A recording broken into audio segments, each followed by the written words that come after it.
Hello everyone. Today we will talk about how to fix or how to solve the problem of Hulu app. You click on settings, then we click on apps, default apps, app settings. Then you will scrolling down until you find this window of Hulu app.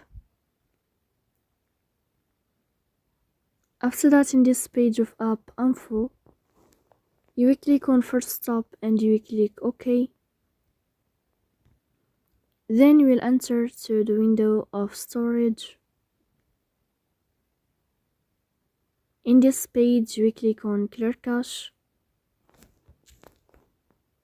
Then we click on first stop. We click on Play Store, and then you will update your app on Play Store like this. So that's all. Don't forget to like and subscribe.